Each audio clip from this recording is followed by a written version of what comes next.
प्रभातखबर.com, विश्वास वही, रफ्तार नहीं। नमस्कार, इस वक्त मैं मौजूद हूँ प्रयागराज के छतनाग शमशान घाट पे।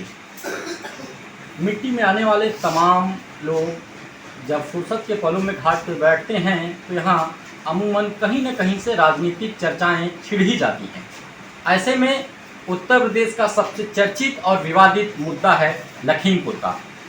हाल ही में लखीमपुर में 8 किसानों की मौत के बाद सियासी पारा चढ़ा हुआ है। आगामी 6 महीनों में प्रदेश में चुनाव है, सियासी गहमागहमी बढ़ गई है। राहुल गांधी से लेकर प्रियंका गांधी, विपक्ष के कद्दावर नेता पूर्व मुख्यमंत्री अखिलेश यादव, मायावती समेत तमाम लोगों ने इस मुद्दे को गहमा से उछाला है।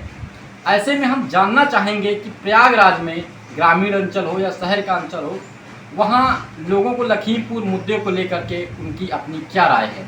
क्या नाम है आपका? मेरा नाम राम लखन पांडे है। कहाँ से आते हैं आप? हम आ रहे हैं सोराम विधानसभा से। सोराम विधानसभा से। क्या लगता है लखीमपुर की लखीमपुर से एक किसान वाला मोर्चा जो है, इससे किसानों में उबाल आ गया है। जो अभी किसानों की मौत हुई, जो आपको मिश्रा जी के लड़के ने गाड़ी चढ़वा दिया है और बीजेपी ने अभी तक उस पर कोई एक्शन नहीं लिया। 45 लाख किसानों को 45 लाख पैसा दे करके अगर आपके ऊपर हम गाड़ी चढ़वा दें, उसके बाद कह देंगे आप हमसे 50 लाख ले लीजिए, क्या आप माफ कर देंगे? क्या आपको लगता है कि चुनाव में इस मुद्दे पर असर पड़ेगा? 50% असर पड़ेगा चुनाव पर इस मुद्दे पर किसानों से। जो इनके वोटर बैंक है उससे 50% पड़ेगा, और जो इनके वोटर बैंक नहीं है उसमें तो कोई इनकी बात ही नहीं है। प्रयागराज में बीजेपी की कितनी हवा है? प्रयागराज में बीजेपी की हवा पहले तो थी, लेकिन अब गिर रही है। वजह किसान मोर्चा, अन्य जाति ब्राह्मणों का उत्पीड़न, इसमें कई ऐसी चीजें हैं जिससे कि बीजेपी की साथ गिर रही है। मैंने आप जो कह रहे हैं बिल्कुल सही कह रहे हैं, गलत हुआ है, लेकिन उससे कोई फर्क जो है चुनाव पे नहीं पड़ेगा। जैसा कि आपने सुना, इनका मानना है कि चुनाव पे इस घटना का कोई असर नहीं पड़ेगा। हमारे साथ 1-2 लोग और हैं, हम उनसे जानना चाहेंगे। हमारे साथ युवा हैं, उन्हें क्या लगता है कि इस लखीमपुर की घटना लोगों को लेकर कुछ असर पड़ेगा आगामी चुनाव पे?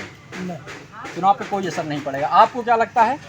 नहीं, ज़्यादा असर नहीं होगा। ठीक तरह से आप सुन पा रहे हैं, इनका कहना है कि लखीमपुर की घटना को लेकर हालांकि चुनाव पे कोई असर नहीं पड़ने वाला है। प्रयागराज से SK इलाहाबादी। चाचा क्या नाम है? हमारा नाम चंद्रशेखर है। अच्छा, अभी जो लखीमपुर में घटना हुई है पूरी हिंसा वाली, उससे क्या लगता है कि बीजेपी को नुकसान होगा? बीजेपी को नुकसान नहीं होगा, क्योंकि उसने इतना कार्य कर दिया है। और वो तो घटना के समय, उस समय उबाल हर जगह आता है, उसमें कोई ज़्यादा अंतर नहीं पड़ता। कुछ दिन बाद शांत हो जाता है, मतलब, और उबाल तो आने ही आना है। उस समय क्रोधित होता है आदमी, फिर बाद में शांति होती है। तो ऐसी कोई बात नहीं पाई जाती है, लेकिन जीतने की तो पूरी उम्मीद बीजेपी की होती है। नुकसान होने की कोई चांस नहीं दिख रहे हैं। अब बाकी फिर आगे कहा नहीं जा सकता क्या होगा। बिल्कुल होगा, क्यों नहीं होगा, नुकसान होएगा। इतनी बड़ी घटना हुई, किसान नाराज़ है, उससे बहुत फ़र्क पड़ता है। इसमें काफ़ी नुकसान हुआ है, और उसके चलते किसान लोग काफ़ी भड़के हुए, नुकसान हुआ है उनका, तो उसके पीछे चुनाव में काफ़ी दिक्कतें आएंगी। नुकसान क्यों नहीं होगा भैया? जैसे उनके घर वाले थे और बीजेपी की पार्टी, मतलब अब उनके चुनाव में भी मतलब इलेक्शन का वो होगा, तो दे भी नहीं सकते हैं कि मतलब उनके घर का मतलब 5-6 आदमी, मतलब 10-12 आदमी मतलब घायल हो गए, मर गए हैं। तो इस वजह से उनके घर वालों में भी गुस्सा है, और इस वजह से उनको वोट देने में मतलब बहुत मतलब वो होगा। तो हाँ। प्रभातखबर.com, विश्वास वही, रफ्तार नहीं।